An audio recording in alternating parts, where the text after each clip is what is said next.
Hi hello welcome to our channel Srimanikanta interiors. Previous వీడియోలో చెప్పాను కదండి, మనం క్లోత్స్ కలెక్షన్ చూస్తాం, ఫుడ్ కలెక్షన్ చూస్తాం, టాయ్స్ కలెక్షన్ చూస్తాం. ఇట్లా అప్పటికప్పుడు వాడేసి ఒక 1 year 2 years వాడేసి వదిలేసే వాటి గురించే బోల్డంత రీసెర్చ్ చేసి వాటి కలెక్షన్స్ చూసి కొంటాం. కానీ ఎన్నో డ్రీమ్స్తో మన హౌస్ బిల్డ్ చేసుకొని ఆ హౌస్కి లుక్ ఇచ్చినటువంటి వాల్స్ కోసం కూడా ఎంత ఆలోచించాల్సి ఉంటుందో చెప్పండి. సో అలాంటి వాటిలో కూడా నేను అసలు ఎలా ఉంటుంది, వాల్ పేపర్స్ ఎలా ఉంటాయి, మనం ఎన్ని మోడల్స్లో సెలెక్ట్ చేసుకోవచ్చు, అసలు ఏమేమి మోడల్స్ ఉంటాయి, ఎంత సేఫ్టీ ఉంటుంది ఏంటి అనేది క్లియర్గా చెప్తాను. Okay, ready? సో మన దగ్గర చాలా స్టాక్ అయితే ఉండేదండి.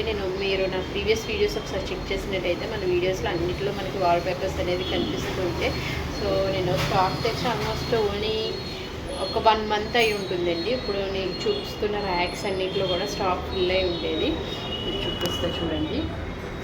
ఈ ర్యాక్స్ అన్నింటిలో కూడా నాకు స్టాక్ మొత్తం ఉండేది. ఇంకా ఆ ప్లేస్ ఎంటీగా ఉంచడం ఇష్టం లేక ర్యాఫ్టర్స్ పెట్టాము ఆ ప్లేస్లో. సో నేను లెంత్ ఎక్కువైతుందండి వీడియో. సో నేను నెక్స్ట్ వీడియోలో మీకు నేను వాల్ పేపర్స్ అనేది చూపిస్తాను. Okay, thank you for watching.